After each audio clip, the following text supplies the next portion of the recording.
একহম ব্রহ্ম দ্বিতীয় নাস্তি, আমি তো একাই, আমি আরেকটা গোবিন্দ কোত্থেকে আনবো? তুমি অন্য কিছু চেয়ে নাও, এটা কখনো সম্ভব নয়। মা বলছে কি, মা বলছে হে গোবিন্দ, যদি দিতেই হয় তাহলে তোমার মতোই একটি পুত্র চাই। ভগবান বললেন ঠিক আছে, কথা তো দিয়ে রেখেছি, প্রথমে তো বলছে যা চাইবে তা দেবো। ঠিক আছে, কি আর করার আছে, যেহেতু কথা দিয়েছি তাই দিতে তো হবে। আর অন্য আরেকজন কোত্থেকে আনবো, তাই আমাকেই আসতে হবে। ভগবান মা অদিতিকে সেই কথা দিয়ে দিলেন, যাও অতি শীঘ্রই আমি তোমার ঘরে পুত্র হয়ে জন্ম নেব। ভগবান মা অদিতিকে এই আশীর্বাদ দিয়ে দিলেন, আর এই আশীর্বাদ দিয়ে ভগবান সেখান থেকে অন্তর্ধান হয়ে গেলেন। এদিকে কি হয়েছে, ভগবত কৃপায় মা অদিতির গর্ভে ভগবান এসে প্রবেশ করলেন। কখন বলছে, সুনায়াং শ্রাবণ দ্বাদশং মুহূর্তে বিজিতি প্রভু সর্বে নক্ষত্র তারদস্য স্পৃষ্ট জন্ম দক্ষিণম। বলছে ভাদ্র মাস শুক্লপক্ষের দ্বাদশী তিথিতে শ্রবণ নক্ষত্রে অভিজিৎ মুহূর্তে স্বয়ং ভগবান শ্রী হরি মা অদিতির গর্ভে এসে প্রবেশ করতেন। আর জন্ম নিয়েই ভগবান দেখতে দেখতে 52 আঙ্গুলের মতো বৃদ্ধি পেয়ে গেলেন। দেখতে কিরকম, বলে একদম বামন বটুক। তাই তার নাম হলো কি, বলে বামন। দেখতে কি বামনের মতো, তার জন্য নাম হয়েছে কি বামন। বলিয়ে বামন ভগবান কি, ভগবান বামন রূপে আবির্ভূত হলেন। আর সমস্ত দেবতাগণ উপর থেকে সেই বামন ভগবানের উপর পুষ্পবৃষ্টি ইত্যাদি করতে লাগলো, স্বর্গের মধ্যে দুন্দুবি ইত্যাদি বাজতে লাগলো। দৈত্যগুরু শুক্রাচার্য দৈত্যদের মৃত সঞ্জীবনী বিদ্যার দ্বারা পুনরুজ্জীবিত করে নর্মদার তটে এক বিশাল বড় যজ্ঞের আয়োজন করছে। আর সেই যজ্ঞের মধ্যে দৈত্যরাজ বলি ব্রাহ্মণদেরকে খুব খুব করে দান দক্ষিণা ইত্যাদি অর্পণ করতে লাগলো। আর সেই দান দক্ষিণা পেয়ে ব্রাহ্মণগণ অত্যন্ত প্রসন্ন হয়েছেন। আর প্রসন্ন হয়ে দৈত্যরাজ বলিকে আশীর্বাদ করলেন, বলি যাও তুমি তিনলোকের রাজা হবে। এদিকে কি হয়েছে, দেবতারা সব অমৃত পান করে পুরা আর সুন্দরীর মধ্যে তারা ব্যস্ত হয়ে গেছে, আর ভগবানকে তারা ভুলে গেছে। সেই সুযোগে দৈত্যগুরু শুক্রাচার্য দেবতাদের বললেন, দৈত্যগুরু শুক্রাচার্য মহারাজ বলিকে বললেন যে বলি যাও তোমরা আবার স্বর্গে আক্রমণ করবে। মহারাজ বলি বলছে যে গুরুদেব, আমরা কি করে স্বর্গে আক্রমণ করব? স্বর্গের দেবতারা তো অমৃত পান করে সবাই অমর হয়ে গেছে। আমরা যখনই তাদের যুদ্ধ করতে যাব না তাদের সঙ্গে, তারা আমাদেরকে হারিয়ে ফেলবে, কারণ তারা অমর হয়ে গেছে। শুক্রাচার্য বলল, দেখো তোমাদের উপর এখন ঋষিদের আশীর্বাদ রয়েছে। ওই যে বললো না যে তোমরা তিনলোকের রাজা হবে, তোমাদের উপর এখন ঋষিদের আশীর্বাদ রয়েছে। তাই মনে রাখবে, সুখ সম্পত্তি বৈভব পেয়ে যদি জীব ভগবানকেই ভুলে যায় তাহলে কি হয়, তাহলে ভগবানও তাদেরকে ভুলে যায়। তাই জীবনে যদি কখনো সুখ আসে, জীবনে যদি কখনো সম্পত্তি আসে, বৈভব আসে, তাহলেও কখনো ভগবানকে ভুলতে নেই। কেন, এই সুখ সম্পত্তি বৈভব এগুলি কি, এগুলি হচ্ছে ভগবানের আশীর্বাদ। এই সুখ হলো ভগবানের আশীর্বাদ। প্রেম সে বলো রাধে রাধে। দৈত্যরাজ বলে আক্রমণ করে দিলেন দেবতাদের উপর, আর দেবতাগণ, সমস্ত দেবতাগণ অমৃত পান করেও তারা স্বর্গ থেকে বিতাড়িত হয়ে গেল, পরাজিত হয়ে গেছে, অর্থাৎ হেরে গেছে। আর দেবতাদের কষ্ট দেখে দেবতাদের মা অদিতি অত্যন্ত দুঃখিত হয়ে গেলেন। আর দুঃখিত হয়ে তিনি কোথায় গেলেন, সেই অদিতির যে স্বামী কশ্যপ মুনি, সেই কশ্যপ মুনির কাছে গিয়ে উপস্থিত হলেন।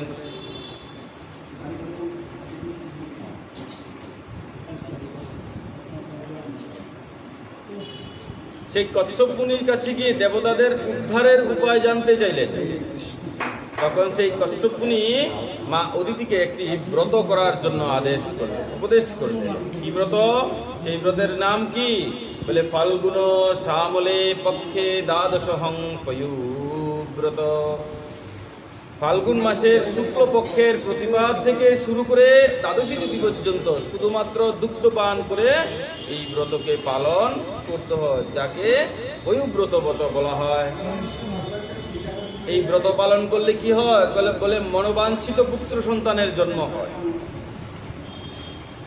আর ভগবতী অদিতি সেই পয়ুব্রতের অনুষ্ঠানকে খুব সুন্দর করে নিয়ম নিষ্ঠা ইত্যাদির মাধ্যমে সেই অনুষ্ঠানকে সম্পন্ন করলেন। 12 দিনের মাথায় ভগবান সাক্ষাৎ শ্রী হরি মা অদিতির সামনে এসে প্রকট হয়ে গেলেন। দিব্য চতুর্ভুজ রূপ ধারণ করে সেখানে প্রকট হয়ে গেলেন ভক্তের মনোবাঞ্ছা পূরণ করার জন্য। বলিয়ে ভক্তবৎসল ভগবান কি। ভগবান বললেন, বলুন মা, আমি আপনাকে কি দিতে পারি? মা অদিতি বলছে, মা বলে ডেকেছো? মা বলে আমাকে ডেকেছো? তাহলে হে গোবিন্দ, যদি দিতেই চাও তাহলে তোমার মতো একটি পুত্র সন্তান দাও। যদি দিতেই হয় তাহলে তোমার মতো একটি পুত্র সন্তান দাও। ভগবান বললেন, এটা কি করে সম্ভব? আমার মতো পুত্র আমি তোমাকে কোত্থেকে দেব? একহম ব্রহ্ম দ্বিতীয় নাস্তি। আমি তো একাই, আমি আরেকটা গোবিন্দ কোত্থেকে আনবো? তুমি অন্য কিছু চেয়ে নাও, এটা কখনো সম্ভব নয়। মা বলছে কি? মা বলছে, হে গোবিন্দ, যদি দিতেই হয় তাহলে তোমার মতোই একটি পুত্র চাই।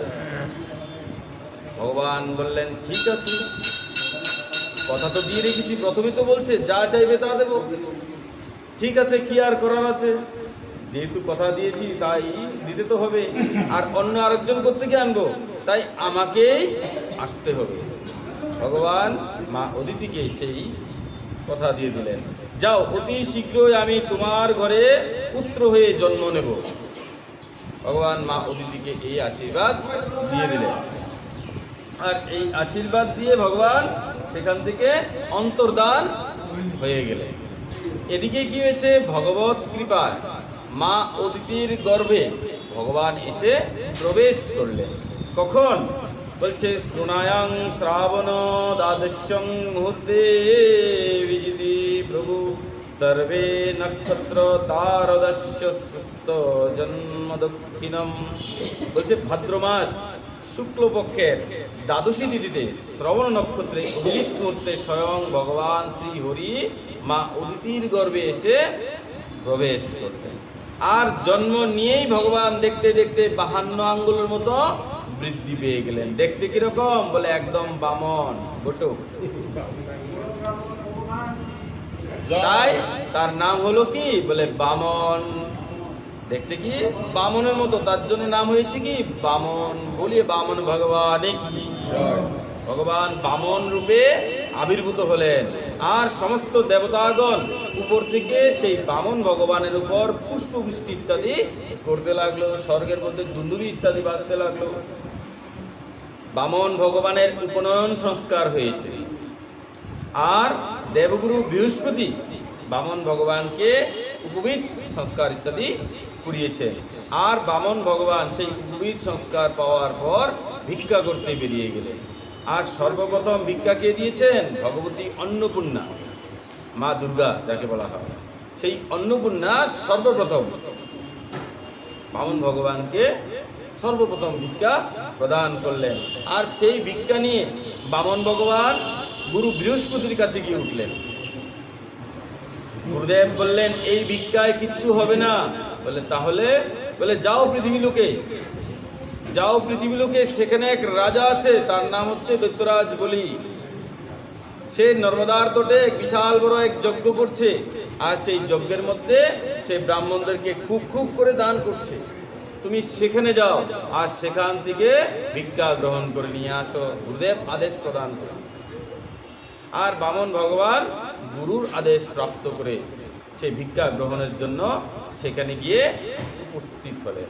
দেখুন, ভগবানকে পর্যন্ত গুরুকরণ করতে হয়েছে। ভগবান হয়েও পরব্রহ্ম ভগবান, তাকে পর্যন্ত গুরুর কাছে যেতে হয়েছে। গুরু বিনা এই সংসারে তার কোনো রকমের সৎকর্ম কখনোই সম্ভব। যতক্ষণ পর্যন্ত তুমি শ্রী গুরুর চরণে না যাবে ততক্ষণ পর্যন্ত আমাদের ভগবত সাধনা কোনো দিন সেটা সম্ভব হবে না। তার জন্য সময় থাকতে থাকতে সদ্গুরুর চরণে যাওয়াই হলো জীবের আসল কর্তব্য। বলিয়ে সদ্গুরুদেব ভগবান কি। সেই বামন ভগবান গিয়ে উঠলেন কোথায়? দিয়ে দেন না,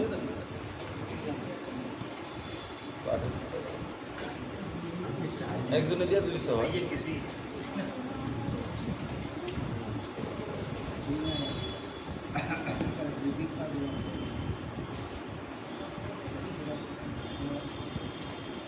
সেই বামন ভগবান গুরুর আদেশ প্রাপ্ত করে রাজা বলির দুয়ারে গিয়ে উপস্থিত হলেন।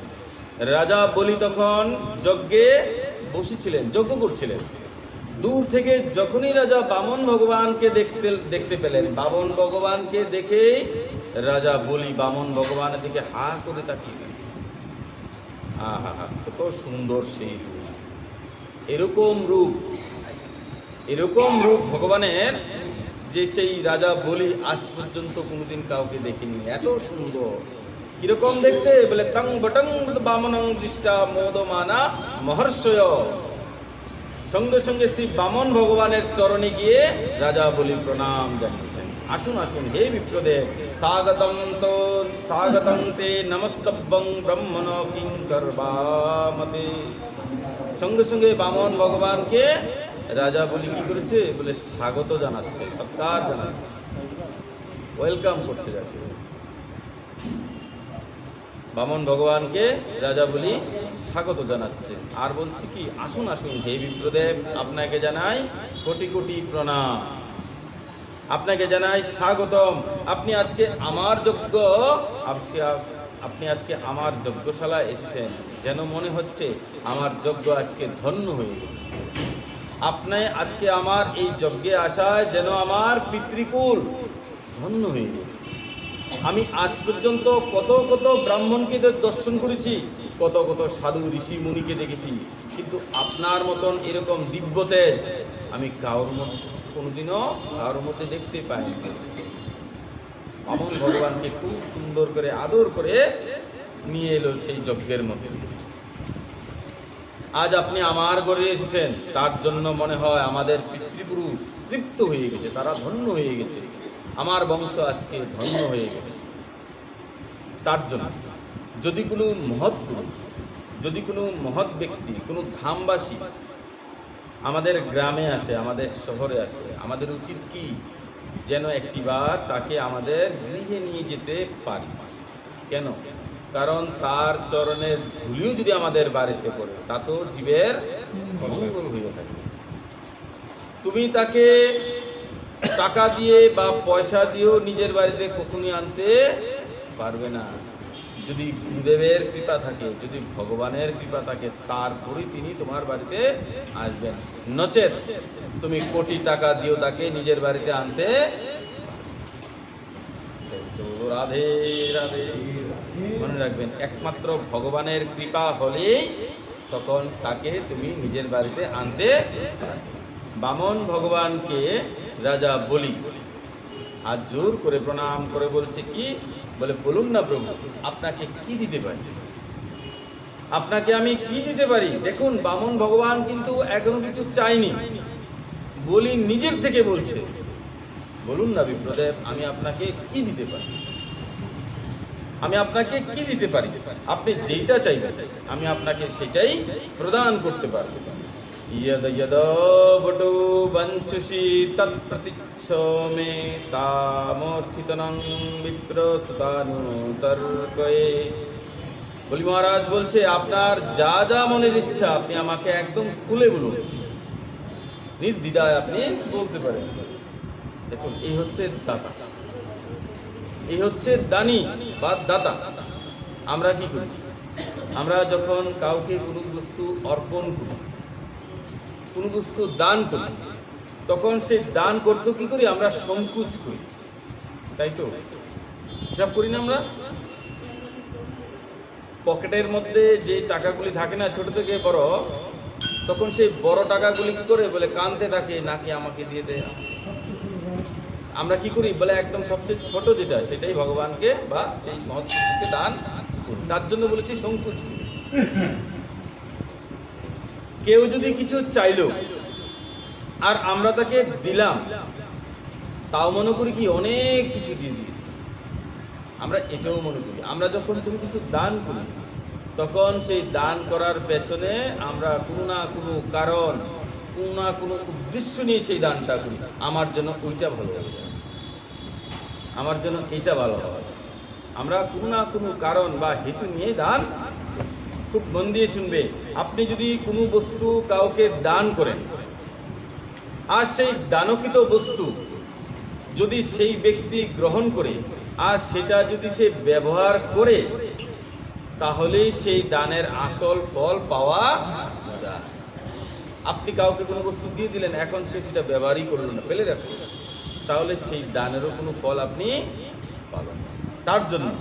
তার জন্য দান কি করে করবে বলে, যেটা উত্তম, যেটা ভালো, সেটাই দান করা উচিত। 10টা কাপড়ের জায়গা একটা কাপড় দেবে ব্রাহ্মণকে, কোনো বৈষ্ণবকে। 10টার জায়গা একটা দেবে, কিন্তু যেটা সবচেয়ে ভালো, যেটা তিনি ব্যবহার করতে পারে। এখন ব্রাহ্মণ বলেছে যে গামছা নিয়ে আসুক, তো সবচেয়ে কম দামি জিনিসটা যখন দিই না আমরা, তখন সেই ব্রাহ্মণ দেবতা সেই গামছাটাকে ব্যবহার করা তো দূরের কথা, লেংটি পর্যন্ত বানাতে পারে না, এত ছোট হয়। তাহলে সেই দানের ফলও আমরা পাই না। 10টা দেওয়ার দরকার নেই, একটা দিন বা 2টা দিন, একদম ভালো, যেটা তিনি ব্যবহার করতে পারেন।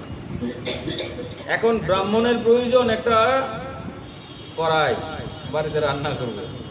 যদি ওনাকে জিজ্ঞেস করবে বলে আপনার কি প্রয়োজন, তো ব্রাহ্মণ যদি বলে দেয় যে আমার তো একটা কড়াইয়ের প্রয়োজন, ঠিক আছে, কড়াইটা যদি দেন না তাহলে ওনার খুব কাজে লাগবে। আর বারবার আপনার কথা বলবে, ওই যে যজমান আমাকে এটা দিয়েছিল। এখন দরকার কড়াই, আপনি দিয়ে দিলেন থালা, অলরেডি তার বাড়িতে থালা আছে, তো আপনার থালাটা কি হবে বলে ওই স্টোরে পড়ে থাকবে, ব্যবহার তো আর হলো না। হ্যাঁ, কোনো না কোনো এক সময় করবে, যখন করবে তখন ফল পাবেন, এখন তো ইনস্ট্যান্ট পেলেন না। তো এখনো যদি পেতে হয় তাহলে ব্রাহ্মণ জিজ্ঞেস করবে বলে আপনাকে কি দিতে পারি। আমার সামর্থ্যের মধ্যে যদি থাকে অবশ্যই আপনাকে দেবো। সে তো আপনার থেকে 1 কিলো সোনা চাইবে না, সামর্থ্যের মধ্যে সেও আপনার কাছ থেকে কিছু না কিছু চাইবে বলে হ্যাঁ আমাকে ওই জিনিসটা দাও, বুঝলেন? তাহলে কি দানের বাস্তবিকতা প্রাপ্ত হওয়া যায়। আপনার কি প্রয়োজন আছে আমি বলছি না, মহারাজ বলির থেকে আমরা এই শিক্ষাটা পাচ্ছি। বামন ভগবান সেই বলির কাছে এসেছে, বলি মহারাজ কি বলছে বলে, বলুন না প্রভু আপনাকে কি বস্তুর প্রয়োজন, আপনি যেইটা চাইবেন আমি আপনাকে সেইটাই দেব। তা আমরা তো আর বলির মধ্যে এত ধরি না, আমরা কি বলবো বলে আমার সামর্থ্যের মধ্যে যদি হয় তাহলে আমি অবশ্যই আপনাকে সেটা অর্পণ করবো, বুঝলেন তো? এমন মনে রাখবেন, ব্রাহ্মণ দেবতা আপনার কাছ থেকে 5,000 চাইবে না, 10,000 চাইবে না, যতটুকু সম্ভব আপনার সামর্থ্য অনুযায়ী সে আপনার থেকে চাইবে। বুঝাপড়ার মাধ্যমে সেটা করা অবশ্যই কর্তব্য। বলো রাধে রাধে। মহারাজ বললেন, হে বিপ্রদেব, আপনি যদি বলেন তাহলে আপনাকে কিছু অর্থ সম্পত্তি ইত্যাদি আমি দিয়ে দিই।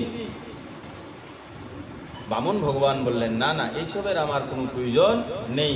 কেন কেন প্রভু বলে, আমি হলাম একা মানুষ, আমি একা একা থাকি, এইসব দিয়ে আমি কি করব, এসবের আমার কোনো প্রয়োজন নেই।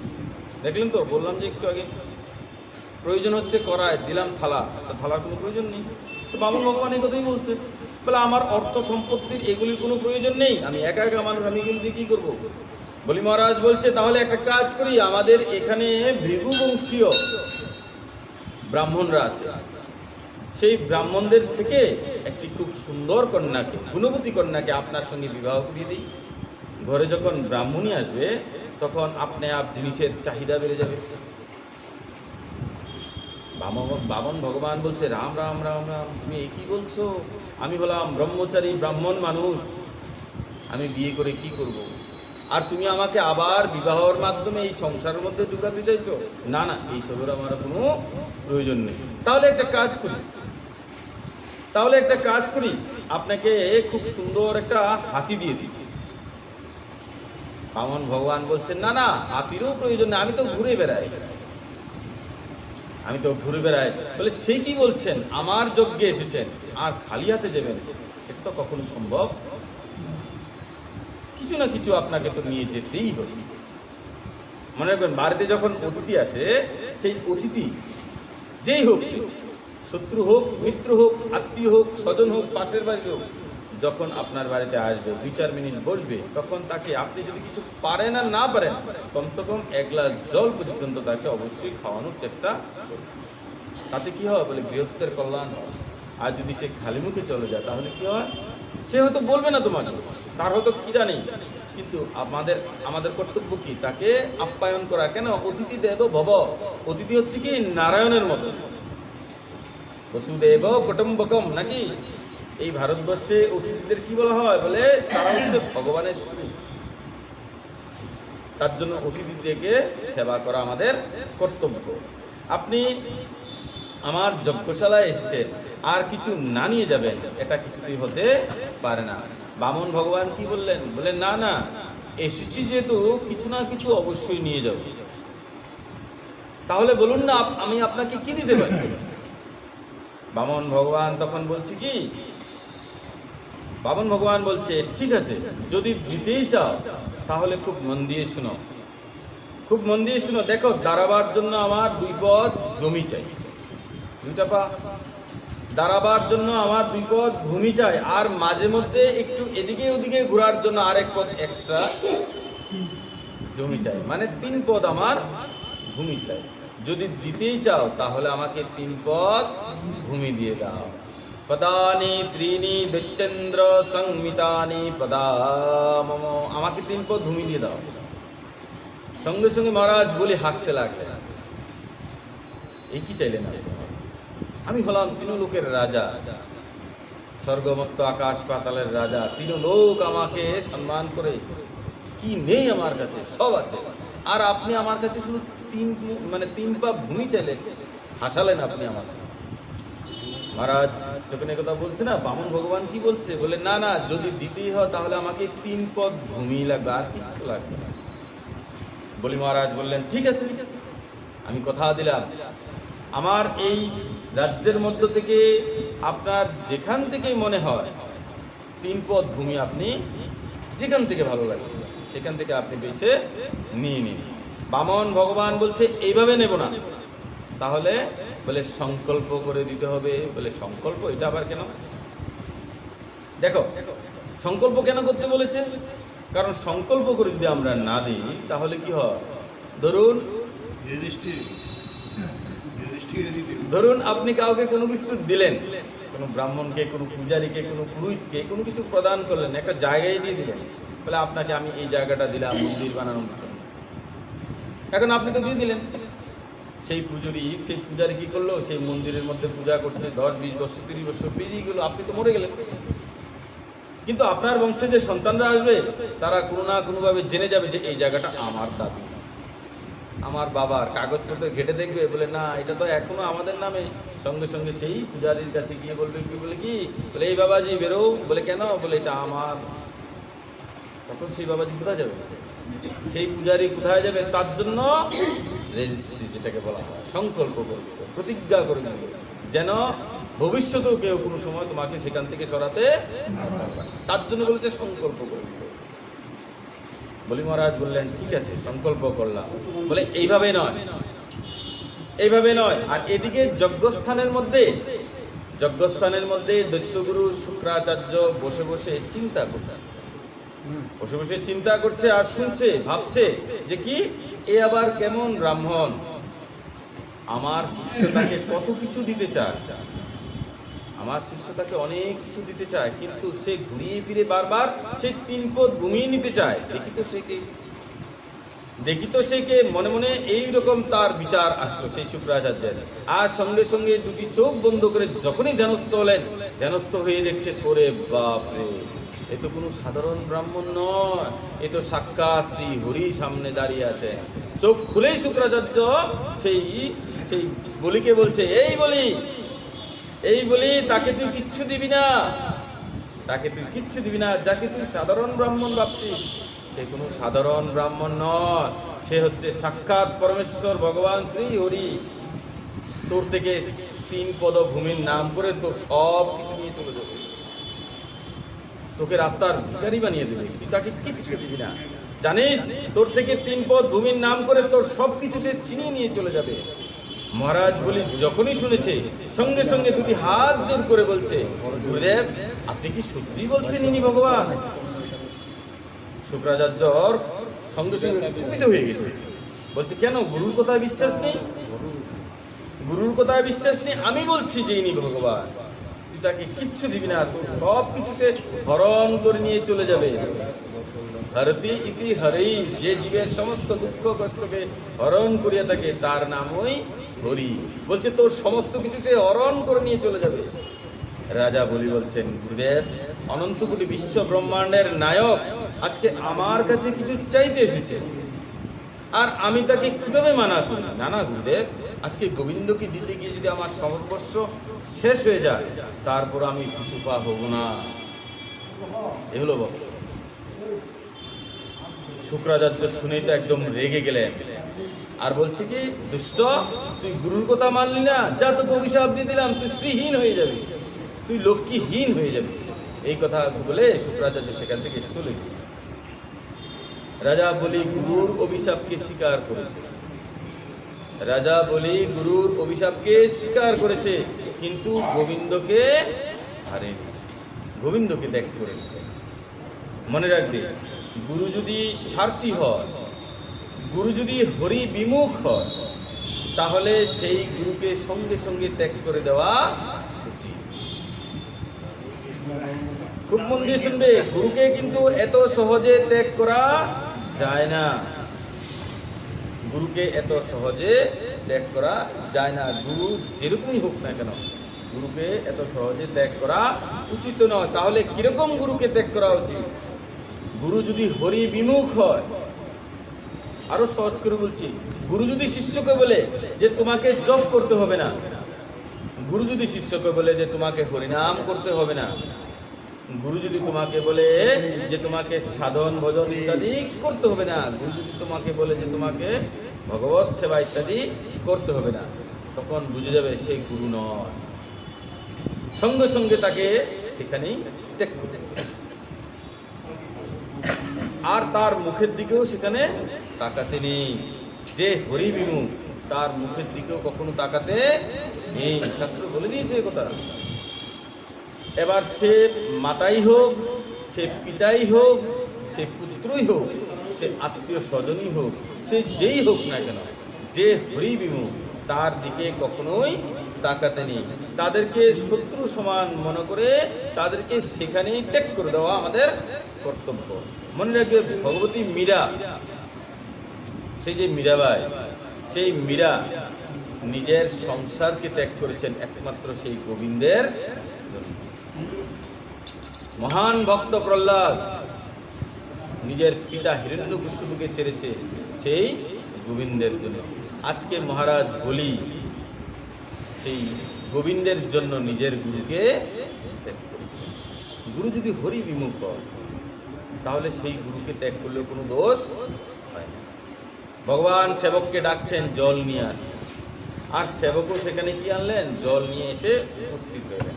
ওইদিকে শুক্রাচার্য বসে বসে কাঁদছে, বলে কেন? বলে শিষ্যের তো সব কিছু চলে যাবে, আর শিষ্যের যদি কিছুই না থাকে তাহলে দক্ষিণা থেকে আসবে, তার জন্য গুরুদেব বসে বসে সেখানে কাঁদছে। ভগবান কমণ্ডলী থেকে জল বের করছিলেন, কিন্তু সেই জল আর বেরোচ্ছে না। কেন? কারণ শুক্রাচার্য কি করেছে? সেই সূক্ষ্ম রূপ ধারণ করে, ছোট্ট একটা রূপ ধারণ করে সেই কমণ্ডলের যে ছিদ্র সেখানে গিয়ে চুপচাপ বসে আছে। কেন? কেননা জল যেন না বেরো, আর যদি জলই না বেরো তাহলে সংকল্প হবে কি করে? তার জন্য শুক্রাচার্য সেখানে গিয়ে চুপচাপ বসে রয়েছে। আর যখনই ভগবান সেই জল ঢালতে গেছে, দেখছে জল পড়ছে না, তো ভগবানের বগলের মধ্যে একটা কুশের আসন ছিল। কুশের, সেই কুশের আসন থেকে ভগবান একটা কুশকে টেনে নিয়ে সেই কমণ্ডলের মধ্যে মেরেছেন খোঁচা। আর যখনই খোঁচা মেরেছে সঙ্গে সঙ্গে শুক্রাচার্য সেখান থেকে চিৎকার করতে করতে বেরিয়ে এলো। শুক্রাচার্যের চোখটা একটা কানা করে, ঝরঝর করে সেই শুক্রাচার্যের চোখ দিয়ে রক্ত পড়তে লাগলো। আর বলছে কি? বলে আমাকে কানা করে দিলে, আমাকে কানা করে দিলে। ভগবান বলছে, শুক্রাচার্য তুমি না চলে গেছিলে? তুমি না সেখান থেকে চলে গেছিলে? শুক্রাচার্য বলছে আমি তো চলে গেছিলাম, কিন্তু আপনি যে সব দিয়ে দেবেন তার জন্য আমি ভাবছি এই কমণ্ডলের মধ্যে গিয়ে বসে থাকবো। তার জন্য ভগবান বলছে কি, বলে যে করে দান ধর্মে মানা, এভাবে আমি করে দিই তার মানা। হলো রাধে রাধে। তার জন্য ভগবত সেবায় দান ধর্মে যখনই কেউ কাউকে বাধা প্রদান করে, ভগবান তাকে কি করেন, এইভাবেই দণ্ডিত করিয়া দেন। তার জন্য যখন কাউকে কোনো কিছু দান করবেন না, কারোর সঙ্গে কথা বলবেন না এইভাবে, না জানি আপনাকে কখন কি বুদ্ধি দিতে, বলে না না এত দামি দরকার নেই, কম দামিটা দে, ওইটা না ওইটা দে, সস্তাটা দে। আর আপনি তো তাকে আপন ভাবে বলে দিলেন, সেও আপনাকে আপন ভাবে বলে দিল, কিন্তু ওই যে আপনার মাথার মধ্যে বিষটা ঢুকিয়ে দিল, তার কারণে সে দণ্ডের ভাগী হয়ে গেল। দরকার নেই, আপনি যাকে যে বস্তু অর্পণ, আপনার মন মতো যেটা সবচেয়ে ভালো, সলা পরামর্শ কোনো প্রয়োজন নেই। যদি আপনাকে বলে না না এটা তো প্রয়োজন নেই, যেটা আপনার মনে, যেটা আপনার অন্তরাত্মা বলে যে না এইটা দিলে তার খুব ভালো হবে, সে খুশি হবে। সবার পছন্দ তো আর একরকম হয় না, হবে কি? তার জন্য দান ধর্ম করতে খুব সাবধানে করা উচিত। আর যে করবে এরকম দান ধর্মে মানা, ভগবান তাকে এভাবেই দণ্ডিত করিয়া থাকেন। রাজা বলি হাতে জল নিয়ে যখনই সংকল্প করলেন, দেখতে দেখতে ভগবান বিশাল আকার রূপ ধারণ করলেন। আর সেই বিরাট রূপ ধারণ করে ভগবান একটি চরণ দিয়ে উপরের 7টি লোক মেপে নিলেন। উপরের 7টি লোক, জনলোক, মহরলোক, তপরলোক, স্বর্গলোক, তারপরে ব্রহ্মলোক থেকে শুরু করে যা যা আছে সব কিছু এক চরণ দিয়ে ভগবান মেপে নিলেন। ভগবান দ্বিতীয় চরণ দিয়ে নিচের 7 লোক মেপে নিলেন। অতল, বিতল, সুতল, রসাতল, পাতাল, তলাতল যা আছে সব মাপার পর ভগবান বলিকে বলছে, বলি এবার তোমাকে নরকে যেতে হবে। মহারাজ বলি বলছেন, কেন প্রভু? বলে তুমি আমাকে 3 পদ ভূমি দেবে বলছিলে, তুমি আমাকে 3 পদ ভূমি দেবে বলেছিলে, আমি তো 2 পদও দিয়ে 14 ভুবন মেপে নিয়েছি। বলেছিল 3 ভুবনের রাজা। বলি কত ভুবনের রাজা ছিল? 3টা লোকের রাজা ছিল। আর ভগবান 2 পা দিয়ে 14 লোক মেপে নিয়েছে। এখন আমি আমার 3য় চরণ কোথায় রাখব? বলি বলছি কি ভগবানকে, হে প্রভু, আচ্ছা একটি কথা বলুন তো, দান বড় না দানি বড়? ভগবান বলছে নিশ্চয়ই দানি বড়। দানি না হলে দান করতে কেউ, তাই দানি অনেক বড়, দান থেকে দানির দাম বেশি। বলি মহারাজ দুটি হাত জোর করে ভগবানের চরণে বসে বলছে, প্রভু তাহলে এই দানি তো নিজের সর্বস্ব দিয়ে দিয়েছে, কিন্তু নিজের মস্তকটা তো এখনো বেঁচে আছে। আপনি প্রভু কৃপা করে আপনার এই 3য় চরণ আমার মস্তকে রাখুন। দেখুন কিরকম ভক্ত, বলে আমার মস্তকে নিয়ে রাখো। আর যখনই ভগবানকে এই কথা বলেছে, আহা কত বড় দানি, ভগবান একদম দ্রবীভূত হয়ে গেলেন বলি এই কথা শোনা। এই দৃশ্য দেখে তো প্রহ্লাদও আর থাকতে পারেনি, সঙ্গে সঙ্গে প্রহ্লাদ সেখানে এসে উপস্থিত হয়ে নৃত্য করতে লাগলেন। বলি ভক্তবৎসল ভগবান কি। সমস্ত দেবতাগণ বলির এই মহা বলিদান দেখে সবাই পুষ্পবৃষ্টি করতে লাগলো। অসুর কিন্তু বলি মহাপরাক্রমী অসুর, অসুর হয়েও দেবতাগণ সেই বলির উপর কি করছে, বলে ফুল চিনছে। ভগবানের যদি ভক্ত হওয়া যায় না, তাহলে অসুর হোক, পাখি হোক, পশু হোক, মানব হোক, সে যেই হোক, ভগবানের কাছে কোনো ভেদাভেদ নেই, তার কাছে সব। ভগবান কি চায়? শুধু ভক্তি দেয়। জীব আমাকে ভক্তি করুক, আমার পুজো করুক, আমার ভজন করুক, বাস, আর কিছু চায়। তুমি যেই রূপেই থাকো, যেই অবস্থানেই থাকো, যেইভাবেই থাকো, ভগবান কি বলছে? বলছে তুমি শুধু আমাকে বারবার স্মরণ করো, যেইভাবে পারো। তুমি জপের মালা নিয়ে করো, মুখে মুখে করো, লিখতে লিখতে করো, পুজো করতে করতে করো, যেইভাবে পারো, দোকানদারি করতে করতে, উঠতে বইতে খাতে, যেইভাবে পারো, সবসময় তুমি হরিনাম নিতে থাকো। সমস্ত দেবতাগণ পর্যন্ত বলির এই বলিদান দেখে পুষ্পবৃষ্টি করতে লাগলেন। আর মনে হচ্ছে রাজা বলি নিজের সবকিছু দিয়ে সাক্ষাৎ ভগবানকে আপন করি। তার জন্য ভগবানকে কি বলা হয়? ভক্ত বৎস। ভগবান ভক্তের বশ্যতা স্বীকার করে। ভগবান বলিকে বললেন, বলি তুমি বর চাও, তুমি বর চাও, আজকে তুমি যা চাইবে আমি তোমাকে তাই প্রদান করব। বলি বললেন, প্রভু এই সংসারে আমার কোনো বস্তুর প্রতি কোনো অভিলাষ নেই, আর অভিলাষ থাকবেই বা কি করে? যে সমস্ত লোক ভগবানকে দিয়ে দিয়েছে, লাস্টে নিজের মাথাটা পর্যন্ত ভগবানকে দিয়ে, তার কি কোনো কিছুর প্রতি লোভ আছে? কিচ্ছুর প্রতি লোভ নেই। বলে এই সংসারে কোনো বস্তুর প্রতি আমার কোনো অভিলাষ নেই, কিন্তু যদি দিতেই হয় তাহলে আপনি আমায় এমন একটি বর দান করুন যেন আমি আপনাকে সবসময় নিজের চোখের সামনে দেখতে পারি। ভগবান বললেন তথাস্তু, যাও তাই হবে। ভগবান বললেন তথাস্তু, যাই তাই হবে। আর তুমি একটা কাজ করবে, ভগবান কি বললেন? যাও, আজ থেকে তুমি সুতল লোকের রাজা হবে। তোমাকে এই পৃথিবী ছেড়ে সুতুল লোকে যেতে হবে, আর সেখানে গিয়ে তুমি সুতুল লোকের রাজা হবে। আর পরবর্তী মন্বন্তরে তুমি দেবরাজ ইন্দ্রের পদে গিয়ে আসন গ্রহণ করবে। দেখুন, বলি কিন্তু কিছু চায়নি, শুধু কি চেয়েছে? ভগবানকে বলছে আপনি আমার সামনে থাকুন। আর ভগবান তাকে কি কি না দিল, আস্ত একটা সুতোর লোক দিয়ে দিয়েছে। সেই সুতোর লোকে কি হয় জানো? সুতোর লোকে গেলে কি হয় বলে, সেখানে জরা বেদি, দুঃখ, কষ্ট, মৃত্যুর ভয় এগুলো কিছু থাকে না, পরম আনন্দে থাকে মানুষ। আমাদের পৃথিবী লোকে যে আনন্দ, এরপরে যে আনন্দ নেই এরকম না, আরো প্রচুর আনন্দ আছে বিভিন্ন লোকের মধ্যে। সেই লোকগুলির মধ্যে একটা আছে সুতোর লোক, সেখানে বৃদ্ধ হয় না মানুষ, কখনো রোগ আসে না, সবসময় একদম যৌবন থাকে, জরা বেদি দুঃখ কষ্ট কিচ্ছু আসে না, শত্রু ভয় থাকে না, কেউ কাউকে হিংসা করে না, এরকম জায়গার রাজা বানিয়ে আছে। দেখো, একটা ঘর বানাতে মানুষকে, আমাদেরকে পুরো জীবন পেরিয়ে যায় একটা ঘর তৈরি করতে। আর ভগবান বলে কি না দিলেন, আস্ত একটা লোক দিয়ে দিলেন, সুতোর লোক। যে ইন্দ্রপদ পাওয়ার জন্য জীবকে কোটি কোটি বৎসর ভজন করতে হয়, তপস্যা করতে হয়, আর ভগবান সেই বলিকে ইন্দ্রপদ দিয়েছে। তার জন্য ভগবানের কাছে কোনো কিছু চাওয়ার প্রয়োজন নেই। আমরা কি করি, ভগবানের কাছ থেকে কি চাই? বলে প্রভু একটু ব্যবসাটা ভালো করে দাও, একটা চাকরি দাও, আমার বাচ্চাটার ভালো স্কুলে ভর্তি করে দাও, ছেলেটার জন্য ভালো একটা বউ পায়, মেয়েটার জন্য একটা ভালো ছেলে পায়। এগুলি কি?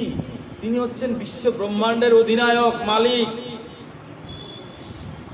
সে চাইলে আপনাকে কত কিছু দিতে পারেন, আপনি ভাবতেও পারবেন না এগুলি। আর চাইছেন কি বলে, একটা চামচ দাও। ভগবান তখন লজ্জিত হয়ে যায়, আমি চাইছি তাকে এত কিছু দেব, আর সে চাইছি কি একটা চামচ, বলে নিয়ে চামচ নেই তার। তার জন্য ভগবানের কাছে কিচ্ছু চাইছেন। কি চাইবেন? বলে প্রভু তোমার ভক্তি দাও, যেন আমি সবসময় তোমাকে নিজের চোখের সামনে দেখতে পারি, আমার সকাল যেন তোমাকে দেখে শুরু হয়, আমি যেন তোমাকে কোনোদিন ভুলি না। শুধু এইগুলি চাইবেন, আর কিচ্ছু চাইবেন না। দেখবেন ভগবান প্রসন্ন হয়ে আমাদেরকে কি কি না। আরে তার কাছে কি নেই? তার কাছে কি নেই? সমস্ত বিশ্ব ব্রহ্মাণ্ডের যত সমস্ত দেবতাগণ আছেন, দেবীগণ আছেন, তার চরণের সেবা করার জন্য দিনরাত লাইন ধরে দাঁড়িয়ে থাকে।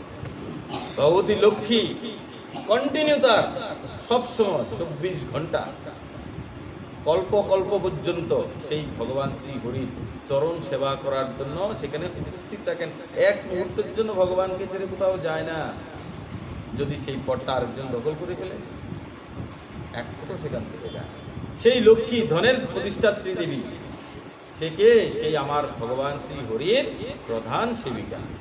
তাহলে দেখুন, যদি আপনি ভগবান শ্রী হরির কাছে যান, শ্রীকৃষ্ণের কাছে যান, তাহলে লক্ষ্মীতে অটোমেটিক সব দিয়ে দেবে আপনাকে, আপনাকে কিছু চাইতে হবে না। তার জন্য বলছে, এই সংসারে কেউ যদি ধর্ম, অর্থ, কাম আর মুক্তি চায়, এই চারটা জিনিস যদি এক জায়গায় কেউ পেতে চায়, তাহলে তাকে কি করতে হবে? বলে তাহলে তাকে হরির চরণে যেতে হবে। যখনই সে হরির চরণে যাবে, তখন কি হবে? বলে সে ধর্ম জোগাড় করতে পারবে, অর্থ পাবে, যশ মান সম্মান থেকে শুরু করে আর কাম মুক্তি সবকিছু তার একদম কাছাকাছি। তার জন্য ভগবানের কাছে কিছু চাইতে চাই। এই বলি ভগবানের কাছ থেকে কিচ্ছুই চাইনি, কিছু চাইনি, শুধু চেয়েছি কি, হে প্রভু আমি যেন সবসময় তোমাকে আমার নিজের চোখের সামনে দেখতে পাই, এটাই চেয়েছিল, আর কিছু চাই। তার বিনিময়ে ভগবান বলে কি দিলেন? বলে আস্ত একটা লোক, যে সুতুল লোক, সেই সুতুল লোক ভগবান বলিকে অর্পণ করে দিলেন। বলছে কি, বলি যাও আজ থেকে তুমি সুতুল লোকের রাজা হয়ে যাবে। আর কি দিয়েছে? বলছে আগামী মন্বন্তরে তুমি দেবরাজ ইন্দ্র হবে। যেই ইন্দ্রপদ পাওয়ার জন্য মানুষ হাজার হাজার কোটি কোটি বৎসর তপস্যা করে, তারপরও পায় না, সেই ইন্দ্রপদ ভগবান বলিকে নিমিষের মধ্যেই দিয়ে দিলেন। বলে যাও তুমি ইন্দ্রের আসনে গিয়ে বলি আগামী মন্বন্তরে। এই বলে ভগবান যেই অন্তর্দান হবেন, বলি সঙ্গে সঙ্গে ভগবানের চরণে পড়ে গেল। পরে কি বলছে? বলে প্রভু যাচ্ছেন কোথায়? ভগবান বলছে আমার কাজ শেষ হয়ে গেছে, আমি যে উদ্দেশ্যে এসেছিলাম সেই উদ্দেশ্য শেষ, তাই আমি চলে যাচ্ছি। বলি বললেন না না প্রভু, আপনি তো কথা দিয়েছিলেন যে আপনি আমার সামনে থাকবেন। বলে হ্যাঁ, কথা তো দিয়েছিলাম। তাহলে আপনি যদি চলে যান তাহলে আর সামনে কোথায় রয়েছে? বলে তাহলে কি করতে হবে?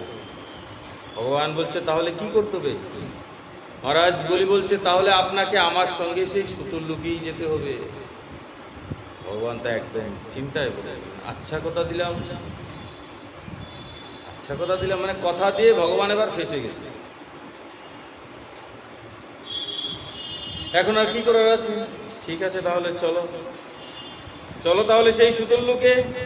আর বলির সঙ্গে ভগবান শ্রীহরি, সেই বামন ভগবান সুতুল্লুকে গিয়ে উপস্থিত হলেন। বলি ভক্তবৎসল ভগবান কি।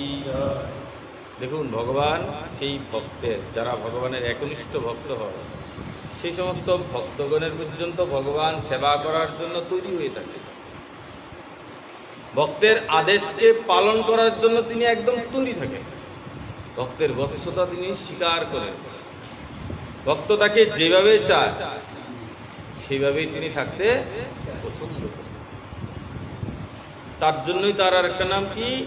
ভক্তবৎসল। এই যে বলি না ভক্তবৎসল, ভক্তবৎসল, তিনি ভক্তের বশ্যতা স্বীকার করেন। আপনার করছেন কি?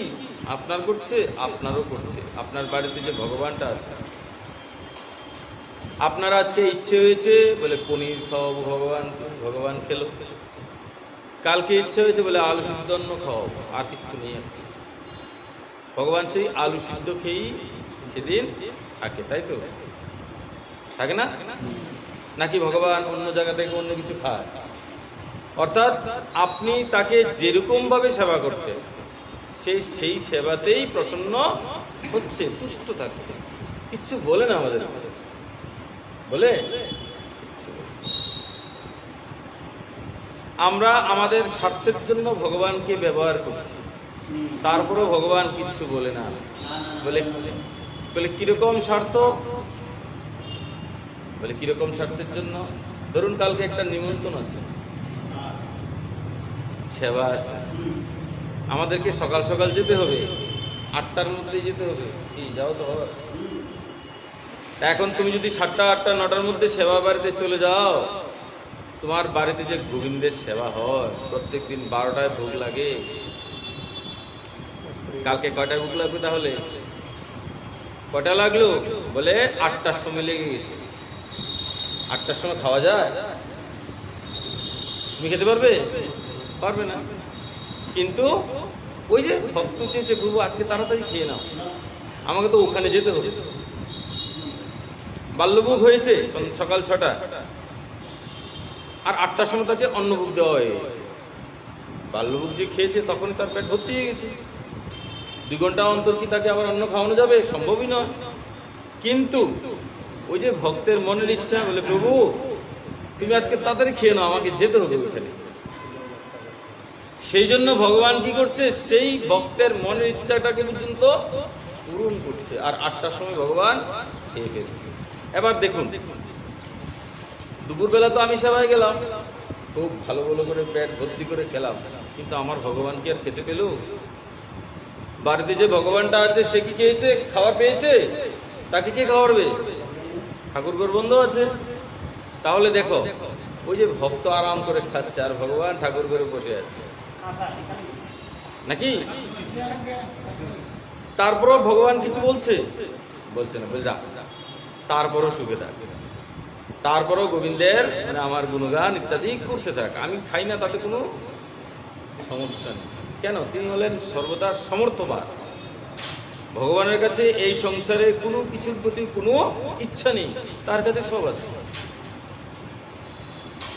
ওনার কাছে সব কিছু আছে। বলে আমি তো ভোগ লাগাচ্ছি, না না, তুমি ভোগ লাগাচ্ছ না। কে বলছে তুমি ভোগ লাগাচ্ছ?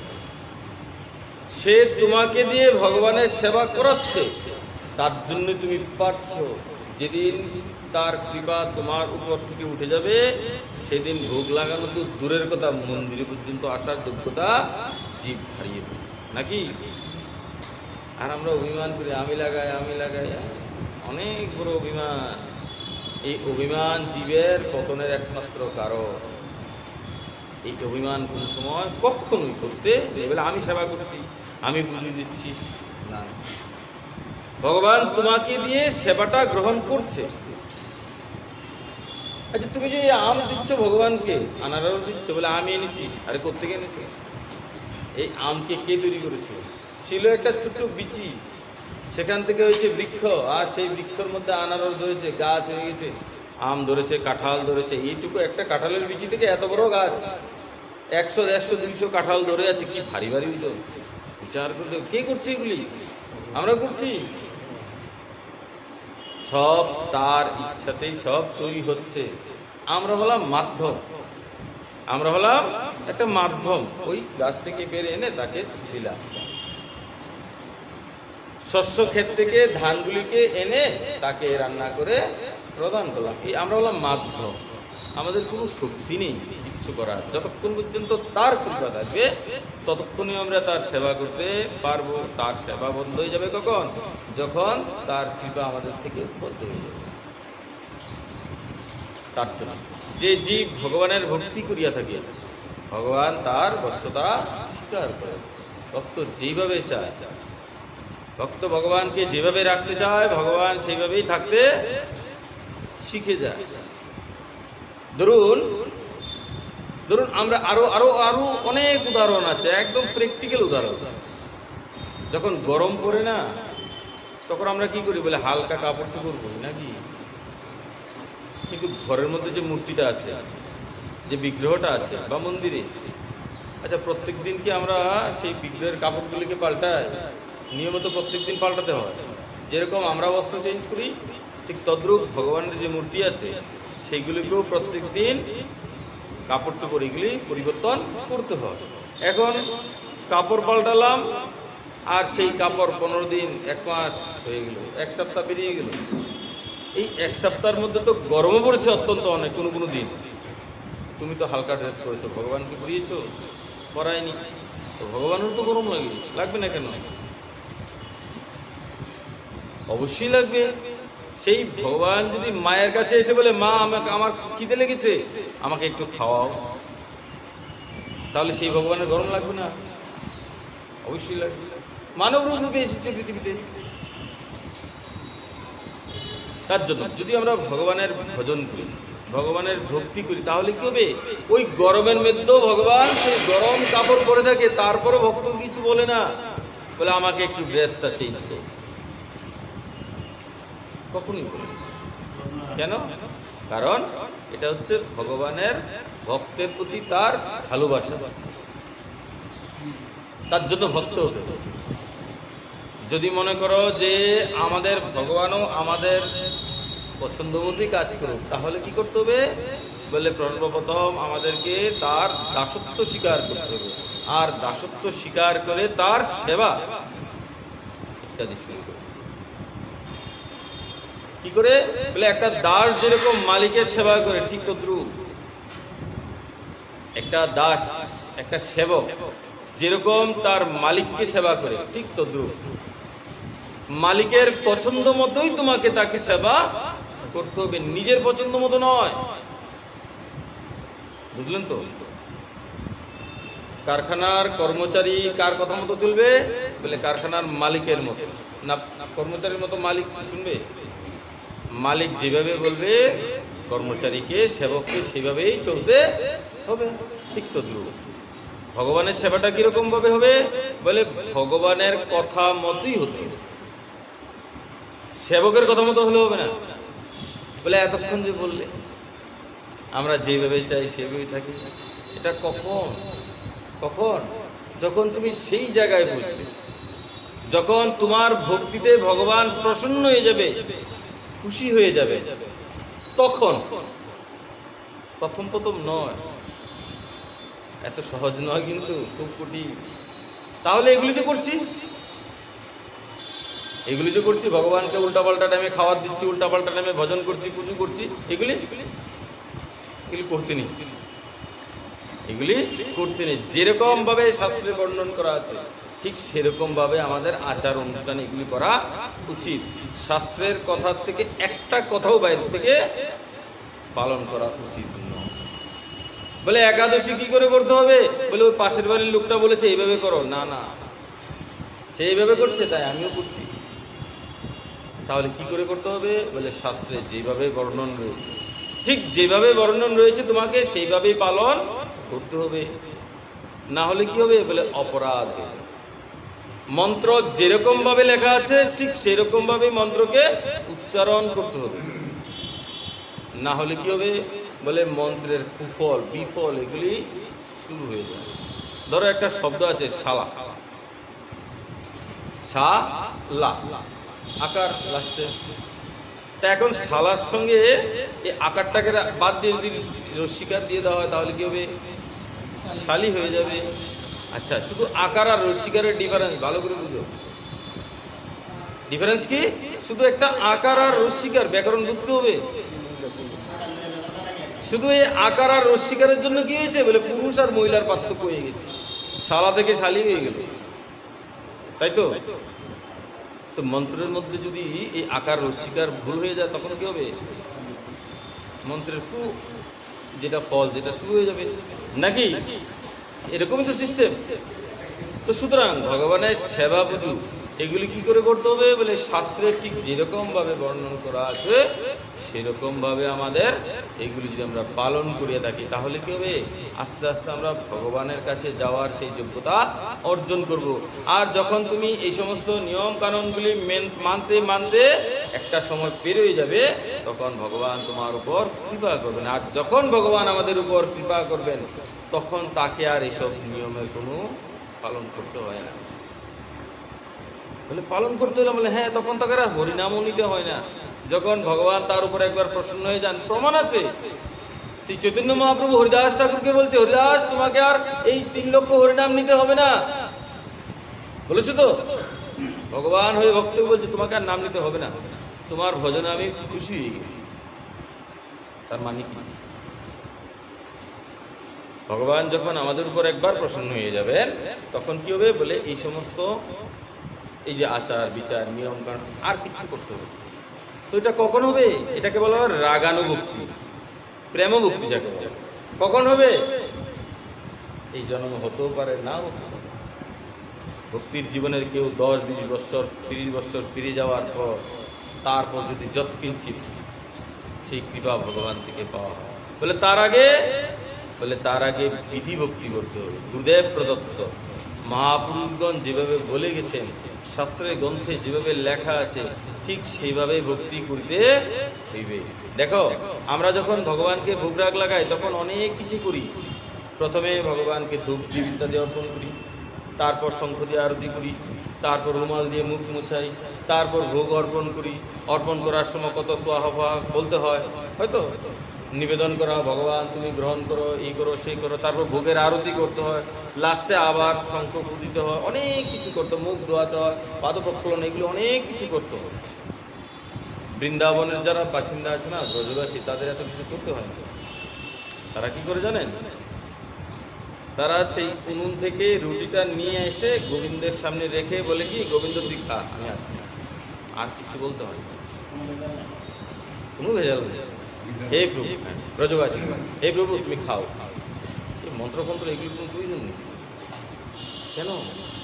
কারণ ব্রজবাসীগণ হচ্ছেন ভগবানের প্রেমিক ভক্ত, তাদেরও রক্ত মাংস, আমাদেরও রক্ত মাংস, কিন্তু আমরা প্রেমিক ভক্ত হতে এখনো পারিনি।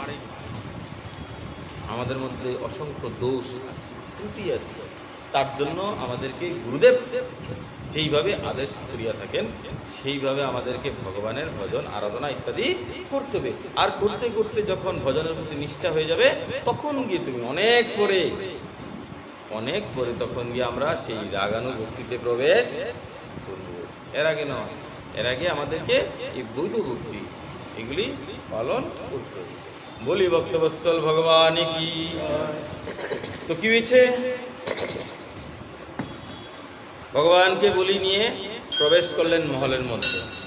আর মহলের মধ্যে প্রবেশ করবেন এমন সময় মহারাজ বলি কি করলেন, ভগবানকে দুয়ারের মধ্যে একটা চেয়ার দিয়ে বললেন, প্রভু তুমি এখানেই বসে থাকো দরজার মধ্যে। বামন ভগবান বললেন, কি হলো, বলি ভিতরে নিয়ে যাবে না, আমাকে ভিতরে নিয়ে যাবে না? বলি বললেন, প্রভু ভিতরে কি করে নিয়ে যাব, এই দরজাই তো উত্তম স্থান, যেখান থেকে বারবার আমি যখন বেরোবো আর ঢুকবো ততবার আমি আপনাকে বারবার দর্শন করতে। আর আগেরকার দিনে রাজসভাগুলি অনেক বড় হয়, হল রুমের মতো হয়, একদম রাজা যে সিংহাসনে বসে না সেখান থেকে অনেক দূরে যে মেইন যে ডোরটা থাকে, রাস্তাটা, দরজাটা একদম চোখে সরাসরি থাকে।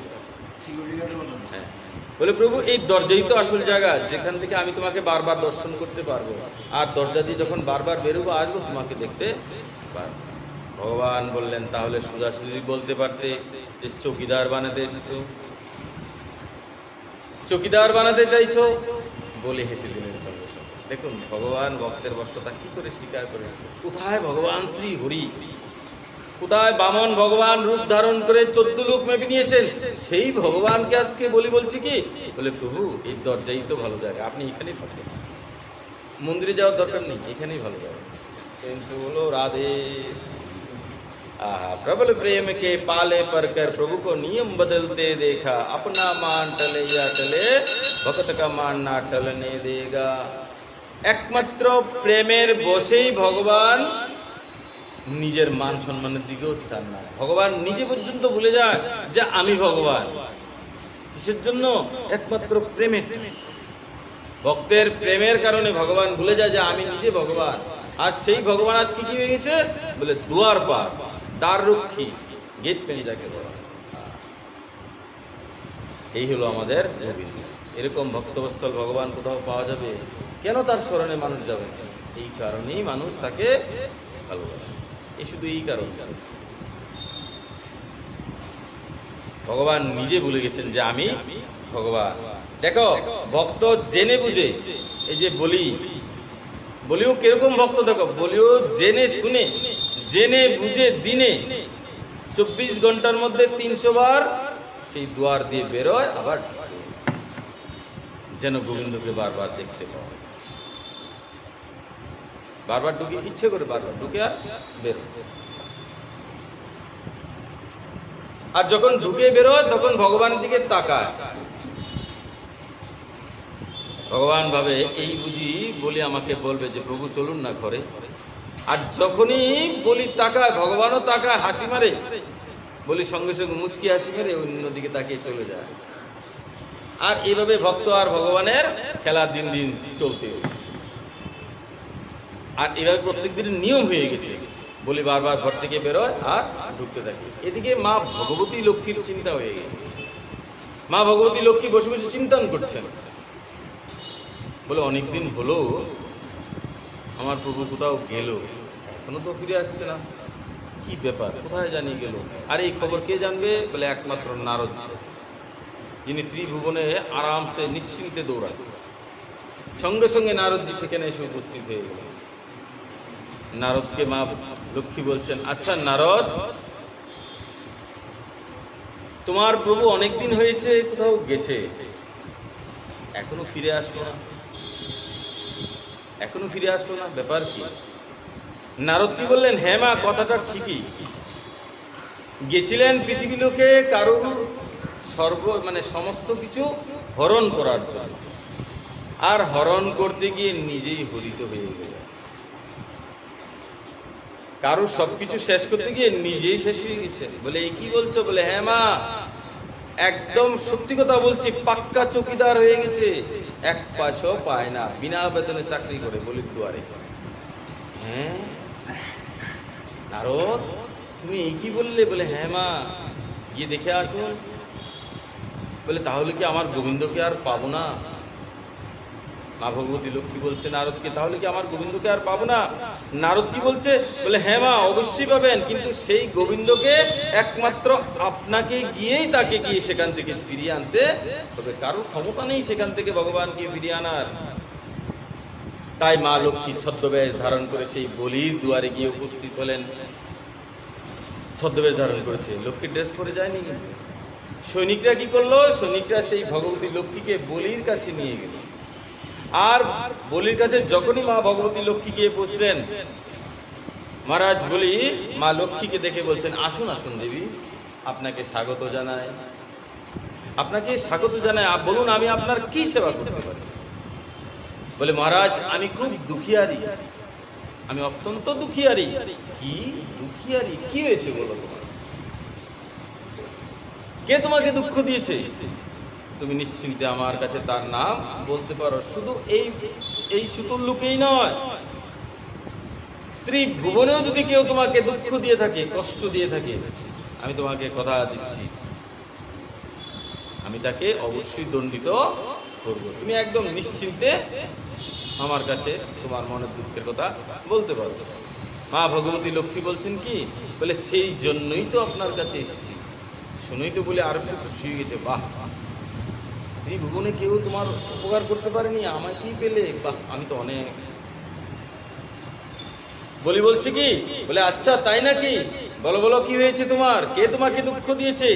যেইভাবেই হোক আমি তোমার দুঃখের নিবারণ অবশ্যই করিয়া থাকবো। শ্রাবণ মাস, পূর্ণিমা তিথি ছিল, ভগবতী লক্ষ্মী বলির সামনে দাঁড়িয়ে আছে আর বলছে কি, মহারাজ যা চাইবো আপনি আমাকে তা দেবেন তো? যা চাইবো আপনি আমাকে তা দেবেন তো? বলি বললেন, কথা দিলাম, যা চাইবে আমি তোমাকে তাই দিব। আর ওইদিকে বামন ভগবান দুয়ারে বসে বসে মা ভগবতী লক্ষ্মীর দিকে মনে মনে কথা বলছে। বলে তাড়াতাড়ি চেয়ে না, আমি আর পারছি না এখানে চেয়ারের মধ্যে বসে থাকতে। যা চাইবে তাড়াতাড়ি চেয়ে না, কারণ ভগবান তো বুঝে গেছে কে বলে, বুঝতে পারছে না, কিন্তু ভগবান তো অন্তত সব জানে এ লক্ষ্মী এসে গেছে। মা ভগবতী বলছে ঠিক মতো গেছে, আরো আসো কারোর হরণ করতে, তোমার জন্য আজকে আমাকে ভিখারির বেশ ধারণ করতে। বলো রাধে রাধে। বলি বললেন, দেবী তুমি একদম চিন্তা করো না, তোমাকে আমি নিজের বোন মনে করছি, তোমাকে আমি আমার বোন ভাবছি, আমি তোমাকে সমস্ত দিক থেকে রক্ষা করব, তুমি নিশ্চিন্তে তুমি আমাকে সেই দুঃখের কারণ ইত্যাদি বলতে পারো। ভগবতী লক্ষ্মী বললেন কি? বলে আমারও কোনো ভাই নেই, আমারও কোনো ভাই নেই, তাই আমিও তোমাকে ভাই ভাবি। বলি বললেন, বাহ, তাহলে তো খুব ভালো, আজ থেকে তুমি আমার বোন, আমি তোমার ভাই। সঙ্গে সঙ্গে ভগবতী লক্ষ্মী কি করলেন? সেই বলির হাতের মধ্যে রক্ষা সূত্র, যেটাকে রাখি বলা হয়, রক্ষা সূত্র বেঁধে দিলেন। আর বেঁধে দিতেই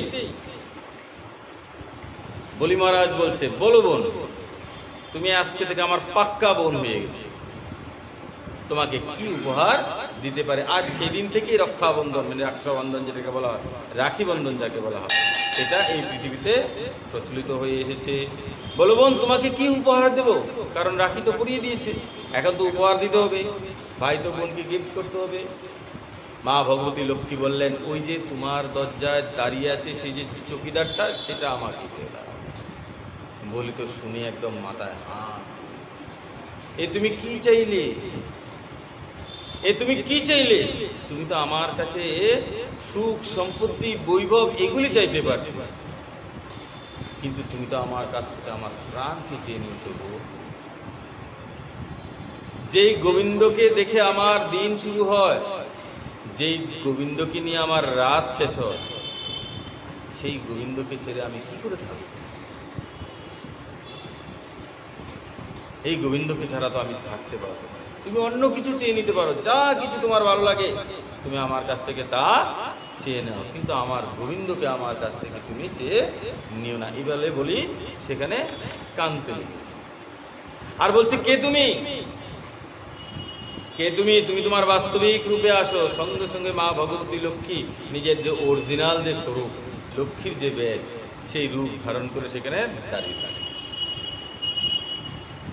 বলি মা ভগবতী লক্ষ্মীর চরণে করে কাঁদতে লেগেছে, দেবী তুমি আমার কাছ থেকে যা ইচ্ছা তা নিয়ে নাও, কিন্তু এই গোবিন্দকে তুমি আমার কাছ থেকে চেয়ে নিও না। তুমি তো আমার সর্বস্ব চেয়ে নিলে, আমার তিনও লোক চলে গেছে, আমার মনে এক ফুটো কষ্ট হয়নি, এক ফুটা দুঃখ হয়নি, কিন্তু তুমি তো আমার চোখ থেকে, তুমি তো আমার মানে এই যে চোখের সামনেতে যে গোবিন্দ সবসময় বসে থাকে, সেই গোবিন্দকে তুমি আমার কাছ থেকে চেয়ে নিলে।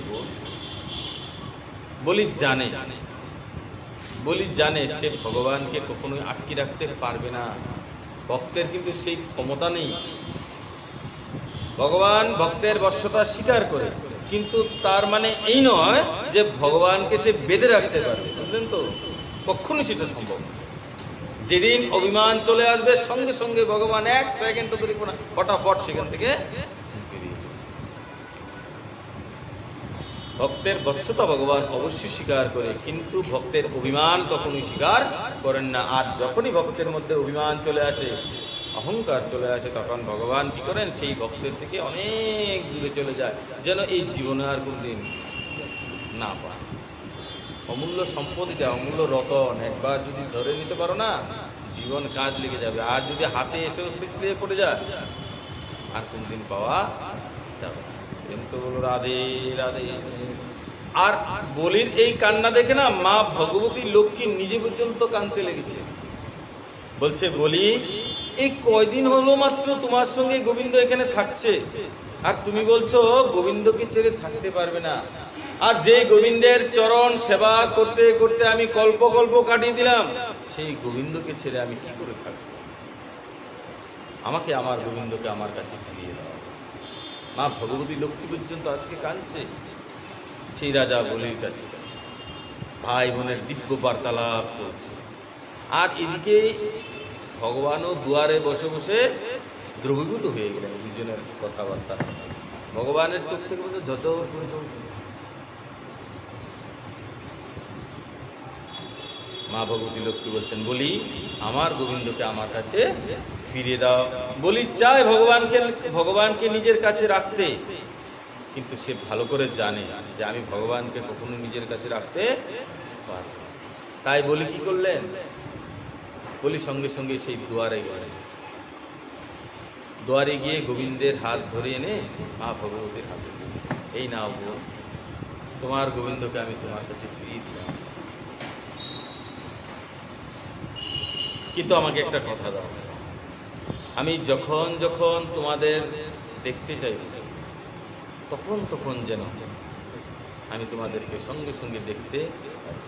ভগবান বলছেন, বলি তুমি একদম চিন্তা করো, আমি কথা দিলাম আজ থেকে আমি এই সুদল লোকে সবসময় তোমার সামনে উপস্থিত। আর যখনই তুমি আমাদের উভয়কে একসঙ্গে দেখতে চাইবে, তখনই আমরা তোমার সামনে উপস্থিত হয়ে যাব। এই বলে ভগবান বলিকে আশীর্বাদ করে সেখান থেকে অন্তর্ধান হয়ে গেলেন। বলে বা মানে ভগবান কি।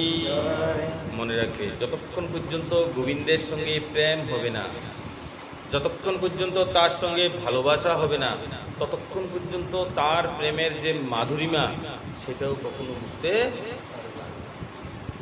একবার তার সঙ্গে প্রেম করে, আরে জগতের সঙ্গে তো কতবার প্রেম করেছি, কতবার জন্মগ্রহণ করেছি আমরা, করেছি তো? যতবার জন্মগ্রহণ করেছো ততবারই মা পেয়েছো, পিতা পেয়েছি, ভাই পেয়েছি, বন্ধু পেয়েছি, স্ত্রী পেয়েছি, পুত্র পেয়েছি। গোবিন্দকে পেয়েছি একবারও? প্রেম করেছি কতজনের সঙ্গে। মাকে যে ভালোবাসে এটাও প্রেম, বাবাকে ভালোবাসছে এটাও তো প্রেম, কন্যাকে ভালোবাসা এটাও প্রেম, স্ত্রীকে ভালোবাসছে এটাও প্রেম। প্রেমের মধ্যে অনেক পার্থক্য রয়েছে, ক্যাটাগরি রয়েছে, কিন্তু আলটিমেটলি নাম তো প্রেম, ভালোবাসা। জগতের সঙ্গে তো কতবার প্রেম করেছো, 84 লক্ষ জনই ঘুরেছি, একবার তার সঙ্গে প্রেম করো। তার সঙ্গে প্রেম করলে যে আনন্দ আমরা পাবো, সেই আনন্দ আমরা কোথাও পাবো। তুমি যতই এই সংসারের জীবদের ভালোবাসো না, যত আপন করো, তাকে যদি নিজের মানে শরীর থেকে কলিজাটা কেটে পর্যন্ত দিয়ে দাও, তারপরও কোনোদিন তার মনে তৃপ্ত হবে না। সময় আসলে সে তোমার সঙ্গে বেইমানি করবেই করবে, এটা জীবের স্বভাব। তুমি যতই করো না কেন, কিন্তু তার সঙ্গে যদি একবার প্রেম হয়ে যায়, সে কোনোদিন আমাদের সঙ্গে বেইমানি করে না। কারণ তার সঙ্গে যে আমাদের যে প্রেমটা না, সেই প্রেমটা স্বার্থের প্রেম নয়, এটা হচ্ছে নিঃস্বার্থ প্রেম। আর এই প্রেমের মধ্যে অঙ্গের প্রয়োজন হয় না, অঙ্গ ছাড়া প্রেম হয়। বলে অঙ্গ ছাড়া কিরকম ভাবে প্রেম হয়? যখন ভগবান সেই রাস ক্রিয়াস্থলে বংশীর বাদন করছিলেন, তখন কোনো গোপীর সমস্ত গোপী তো দৌড়াতে লাগলো, কিন্তু এক গোপী যখনই ঘর থেকে বেরোতে লেগেছে, তার স্বামী তাকে হাত ধরেছে, এই কোথায় যাচ্ছিস? বলে আমাকে গোবিন্দ ডেকেছে, কৃপা করে আজকে আমাকে যেতে যাও। কি তোর এত বড় দুঃসাহস, তোর নিজের ঘরের স্বামী থেকে থাকতে তুই পরপুরুষের সঙ্গে দেখা করতে যাচ্ছিস? সেই গোপী বলছে, সে পরপুরুষ নয়, সে হচ্ছে পরব্রহ্ম ভগবান, সে হচ্ছে জগতের প্রতি জগতের স্বামী। কৃপা করে একটিবার আমাকে সেই গোবিন্দের সঙ্গে দেখা করতে দাও। গোবিন্দের বয়স তখন 7 বছর হবে, আর সেই গোপীর বয়স 50-60 হবে। বিচার করে দেখো, সেই বাচ্চার সঙ্গে দেখা করতে দিচ্ছে না। কিরকম মানে অজ্ঞানতার মধ্যে মানুষ করে, কিছুতেই হবে না, সঙ্গে সঙ্গে দরজা বন্ধ করে দিচ্ছে। সেই গোপী কি বলছে তার স্বামীকে? বলছে, তুমি তো আমাকে যেতে দিলে না, ঠিক আছে, এই দেহটা তো তোমার, আজকে আমি এই দেহটাকে তোমাকেই অর্পণ করে দিলাম, কিন্তু মনটাকে তো তুমি আটকে রাখতে পারবে না। এই মনটা গোবিন্দের জন্য হয়ে গেল। সঙ্গে সঙ্গে সেই গোপী সেই দেহটাকে সেখানেই ত্যাগ করে শুধু আত্মাটা হয়ে সেই রাস ক্রিয়াস্থলে গিয়ে উপস্থিত হয়েছেন। আর সেই রাসের মধ্যে যত সমস্ত নারীগণ গেছিলেন, গোপীগণ, সেই নারীগণের মধ্যে সেই গোপী সর্বপ্রথম গেছে। বিচার করে দেখুন তো, সেই গোবিন্দের সঙ্গে যে মিলন, এটার মধ্যে অঙ্গের প্রয়োজন পড়েছে? কিসের প্রয়োজন? আত্মা, সেই পরমাত্মার সঙ্গে জীবাত্মার মিলন, বাস। আর এই আত্মার সঙ্গে আত্মার মিলনের মধ্যে অঙ্গের কোনো প্রয়োজন পড়ে না। তোমার হাত নেই, তারপরে তুমি গোবিন্দের সেবা করতে পারবে, মানসিকভাবে ভগবানের পুজো করতে পারবে। গোবিন্দকে পেতে হলে কি লাগে? শুধু একমাত্র মনটা লাগবে, শুদ্ধ মনটা লাগবে। আর সেই মনের পাগল হলো আমাদের প্রাণ। একবার তার সঙ্গে প্রেম করে দেবো। জগতের সঙ্গে প্রেম আমরা কতবার করেছি, যদি একবার তার সঙ্গে প্রেম হয়ে যায় তাহলে কি হবে? বলে কেউ যদি তোমাকে গালিও দেয়, কেউ যদি তোমাকে গালিও দেয়, কেউ যদি তোমাকে অপমানও করে, কোনো ফারাক করবে না। কেউ তোমাকে অপমান করে দিল আর তোমার কষ্ট লেগে গেল, আমাকে খারাপ কথা বলছে, আরে সে যে তোমাকে বলছে, অপমান করছে, তোমাকে কিসের বলছে? তোমার শরীরটাকে না গালি দেয়, তোমার আত্মাকে তো সে ছুতেও পারবে না। আত্মাকে ছোঁয়া যায়? আত্মাকে গালি দেওয়া যায়? তুমি দেখতে পাবে আত্মার আয়তন কত। বলছে এই যে চুল আছে না আমাদের, কেশ, সেই চুলের যে অগ্রভাগ, আগাটা, সেই আগাটাকে 10,000 ভাগ করলে যত ছোট, তার থেকেও ছোট। রাধে রাধে। তাহলে সেই আত্মাকে তুমি কি করতে পারবে? সেই আত্মাকে না পুরানো যায়, না জলে ভেজানো যায়, না কাটা যায়, না আগুনে পুরানো যায়, কিচ্ছু করা যায় না। আর সেই আত্মাটা এসে ঢুকে আছে কোথায়? বলে আপনার শরীরে, আপনার শরীরে, আমার শরীরে। আত্মা ছেড়ে চলে যাবে, আর একটা শরীর নিয়ে নেবে। তাহলে গালি কে কাকে দিবে? শরীরটাকে দিয়েছে। আর এই গালি ফালি এগুলি সব জন্মের মানে মৃত্যুর আগ পর্যন্ত, মরার পর কেউ গালি দেয় না, কেউ দেয়? তাহলে আমাকে কই দিল? এখন যদি কেউ আমাকে গালি দেয়, আর আমরা যদি সেই গালিটাকে ভাবতে ভাবতে ভাবতে ভাবতে আমাদের পুরো জীবনকে পার করে দিই, ভগবানের ভজন সাধনার করলাম না, তাহলে কি হবে? কোনো কাজে লাগবে? তো এগুলোকে ছেড়ে দাও। ওই যে জড় ভরত, মূর্খ মূর্খ বলে ভরতজির কোনো ফরাকই নেই। বলে কেন? বলে মূর্খ বললে ভরতজি আর আনন্দ হয়, বলে কোনো কাজ করতে হয়। কাজ করলে কি হবে? বলে ভগবানের ভজন করা যায় না। তার জন্য ভরতজি কি করেন? ভরতজি সবসময় শুধু হরিনাম করতে থাকে চুপচাপ, আর কোনো কাজ করে না। সবাই বলে কি বলে, এ তো জর হে, মূর্খ হে, আর মূর্খ মানুষকে দিয়ে কেউ কাজ করায় না। আর ভরতজি মনের আনন্দে গোবিন্দের ভজন করে। চালাক হলে কি হবে? গোবিন্দকে পাওয়া যাবে? কোনো দিন পাওয়া যাবে। ভগবান সেই নির্মল যে ফুলটা সেটাকেই পছন্দ করেন। যে বাচ্চা আছে না, বাচ্চা দেখবে, বাচ্চা যখন আমাদের কুলে ওঠে, সেই বাচ্চার সেই হিতাই জ্ঞান থাকে না এটার পিতা না মাতা।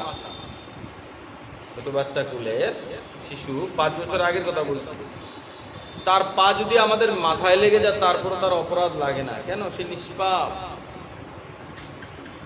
আমরা পাপী, আমরা নিষ্পাপ হতে পারিনি, তার জন্য আমাদের ভেদাভেদ জ্ঞান। ভুলেও যদি মায়ের শরীরে পা লেগে যায়, পিতার শরীরে পা লেগে যায়, বা বড় ছোট কারো, তাহলে কি প্রণাম করতে, অনেক কিছু ব্যাপার আছে। কেন? আমরা পাপী মানুষ, সত্যি কথা যেটা, আমরা নিষ্পাপ হতে পারিনি, তার জন্য আমাদের এইগুলি পালন করতে হবে। তো ভগবান পছন্দ করেন কি? নিষ্পাপ যে প্রাণটা, একদম নির্মল। ভগবান সবসময় একদম নির্মল বস্তুটাকে পছন্দ করেন। যেরকম মাখন, দই, দই না, মাখন যেটাকে বলা হয়, ভগবান মাখন। ভগবানের কাছে মাখন অত্যন্ত প্রিয়। কেন? মাখন অত্যন্ত পবিত্র, নির্মল। তার জন্য ভগবান সেই বৃন্দাবনে মাখন চুরি করে খেতেন। বাতাসা খেতেন না, কিন্তু লাড্ডু, পায়েস এগুলি খেতেন না, মাখনটা খেতেন। কেন? এই মাখন হলো একদম শুদ্ধ, নির্মল। তার জন্য ভগবান চুরি চুরি করে খেতেন। বলো রাধে রাধে। তো যদি কেউ গালিও দেয়, কোনো ফারাক হবে না। কেউ যদি তোমাকে ছেড়ে চলেও যায়, তারপরও কোনো ফারাক করবে না। কেন? মনের মধ্যে একটা বিশ্বাস থাকবে, আমার কাছে আমার গোবিন্দ আছে, আমার কাছে আমার প্রাণ গোবিন্দ রয়েছে, আমার কাছে আমার শ্রী হরি রয়েছে, আমার কাছে আমার গৌর হরি রয়েছে। চলে যাক না, কি আছে, কিন্তু আমার গোবিন্দ তো রয়ে গেছে। আর যেখানে গোবিন্দ আছে সেখানে বিজয় একদম নিশ্চিত, তাই তো? তার জন্য ঠাকুরকে আপন করতে শিখো। জগৎকে তো সারা জীবনই আমরা আপন করলাম, জগৎকে আমরা সারা জীবনই আপন করলাম, জগতের জন্য আমরা কত কিছু করলাম, কিন্তু এই জগৎ আমাদেরকে আবার ভুলে যাবে না। এই যে আমরা আজকে এখানে আছি, এই যে দেহধারী মানুষগুলি, এক একটা আত্মা যে বসে আছে, একদিন তো সবাই চলে যাবে এখান থেকে। কে কার কথা মনে রাখবে? রাখবে? আপনি যে এত পরিশ্রম করে ঢোলক বাজাতেন, আপনার কথা কেউ মনে রাখবে? বেশি থেকে বেশি শ্রদ্ধাঞ্জলিটা দেবে একদিন। প্রত্যেক দিন দিতে গেলে বলবো আর এক জিনিস ডেলি আনবো, পাট বদলেছে কীর্তন। তার মানে কি? মানুষ আসতে ভুলে যায়। কিন্তু একবার গোবিন্দের কাছে আপন হতে শিখো, ভগবানকে ভালোবাসো। ভগবানকে ভালোবাসলে ভগবান কী করেন? কোনো দিন তার ভক্তের সঙ্গে বেইমানি করেন না। কারণ ভগবানের সঙ্গে আমাদের যে সম্পর্কটা, এটা স্বার্থের নয়, বিনা স্বার্থে তিনি আমাদের ভালো বেঁচে থাকেন। এই যে যা খাচ্ছ, যা খাচ্ছেন, চেষ্টা করবো যেন ভগবানকে ভোগ রাগ ইত্যাদি লাগিয়ে আমরা সেটা গ্রহণ করতে পারি। ভগবানকে তুমি যা খাও, ভগবানকে ভোগ লাগিয়ে। আচ্ছা দেখো কিরকম স্বার্থপর আমরা, কিরকম স্বার্থপর। দেখো, বাজার থেকে ক্ষীরটা আনলে, দইটা আনলে, রসগোল্লা বড় বড় আনলে, আমি অন্য কিছু বললামই না, এগুলি বললাম। কত সুন্দর, ঘরের মধ্যে বউ বাচ্চা, মা পিতা মাতা মিলে সবাই মিলে খেলে, আর ঠাকুর করে ভগবান বসলো, তাকে একটু খাওয়ালে না। কত বড় স্বার্থপর। বলে কি করে? বলে রাইকা তো পরের দিন দেবো সকালে। এখন তো রাত্রি হয়ে গেছে, হ্যাঁ এখন তো রাত্রি হয়ে গেছে, সকালে দেবো। আগে নিজে খাই, তারপর ভগবানকে বাচ্চা খেয়ে যাচ্ছে। পরের দিন দেখা গেল কি? বলে পিঁপড়া খেয়ে ফেলেছে, নাতি খেয়ে ফেলেছে। তখন মনের সান্ত্বনা কি? বলে দেখি, বলে গোপাল এসে খেয়েছে, ভগবানই এসে খেয়েছে। কত মিথ্যা সান্ত্বনার দ্বারা আমরা চলতে থাকি। এগুলি কখনই করতে, নিজে যেরকম খাবে ভগবানকেও তদ্রূপ এইভাবেই খাওয়াবে, এবং আগে খাওয়াবে, আগে ভগবানকে খাওয়াবে। নিজের যেরকম ভালো ভালো কাপড় চোপড় পরো, ভগবানকেও এরকম বাড়িতে কাপড় চোপড় পরাবে। বলে বাড়িতে তো আমার বিগ্রহ নেই, ফটো। কে বলেছে তোমাকে বিগ্রহ সেবা না করতে? সেরকম ভক্ত হয়ে যাও, তুমিও বিগ্রহ সেবা করতে পারবে। তোমার দেখা দেখি যদি ওই ভদ্রলোকটা করতে পারে, ওই লোকটা করতে পারে, তুমি কেন পারছো না? তোমার মধ্যে কেন নেই সেই জিনিসটা? বুঝতে হবে। আরে জীবন বারবার আসে না, এই মানব জীবন বলে এত সহজ না। কোনো ডায়েরিতে লেখা আছে যে আগামী জীবনটা আবার মানব হয়ে আমরা আসবো? আছে? কে বলতে পারবে? কোনো মহাপুরুষ বলবে? কেউ বলতে পারবে। তাহলে অনিশ্চিত আমরা একটা ভবিষ্যতের দিকে যাচ্ছি, সেই পরলোকের দিকে আমাদের প্রত্যেকদিন এগুচ্ছে। কোথায় যাব বিচার করো। এখনো মৎস্য মাংস ইত্যাদি খাচ্ছ আর বলছো আমি ভগবানের নাম করছি। ছাড়ো এগুলো, এখন থেকে এগুলি ত্যাগ করো। এই সমস্ত পাপাচরণের মাধ্যমে কোনোদিন গোবিন্দকে পাওয়া যাবে না। একবার কেন, হাজারবার ভাগবত শ্রবণ করলেও কোনো কাজে আসবে না। এই সমস্ত জিনিস থেকে সরতে হবে। সমস্ত জীবের প্রতি দয়া, করুণা করুন। যেরকম রাস্তায় কোনো বাচ্চা বা মানুষ অ্যাক্সিডেন্ট হয়ে গেছে, তোমার একটু কষ্ট লেগেছে, তাকে একটু বাঁচাই, তাকে একটু জল দিই, ঠিক তদ্রুপ ওই প্রাণীটাকেও ভগবান সৃষ্টি করেছে আর তুমি নিজে খেয়ে ফেলছো তাকে। কত বড় অপরাধ করছো, বিচার করো। এগুলি কখনই করতে নেই। আর যদি করি তাহলে কি হয়? বলে দণ্ড পেতে হবে। ভগবানের কাছে তো যাওয়া তো দূরের কথা, কোথায় যেতে হবে? বলে দণ্ড। আর দণ্ড কোথায় আছে? বলে নরকে আছে, অপেক্ষা করছে সব। তার জন্য এই সমস্ত মহা অপরাধ থেকে আমাদের সরতে হবে। প্রেম সে বলো রাধে রাধে। শ্রী সুখদেব প্রভু বললেন, হে পরীক্ষিত, তোমাকে আমি এতক্ষণ যা যা বামন ভগবানের দিব্য লীলা কথা ইত্যাদি শ্রবণ করালাম, এই লীলা কথা শ্রবণ করলে শ্রোতার সমস্ত অপরাধ শেষ হয়ে যায়। বলি ভক্তবৎসল ভগবান কি। যে জীব এই বামন ভগবানের চরিত্র গাথা পাঠ করে অথবা শ্রবণ করেন, তিনি পরম গতি প্রাপ্ত হইয়া থাকেন। বলি বামন ভগবান কি। এই প্রকার শ্রী সুখদেব প্রভু রাজা পরীক্ষিতকে দিব্য বামন চরিত্রের বর্ণন শ্রবণ করিয়েছিলেন। এই কথাগুলি বলে আজকে আমরা এই পাঠের এখানেই বিশ্রাম দিয়ে দিলাম। জয় জয় শ্রীমদ্ ভাগবত মহাপুরাণ প্রেমানন্দে। হরি হরি।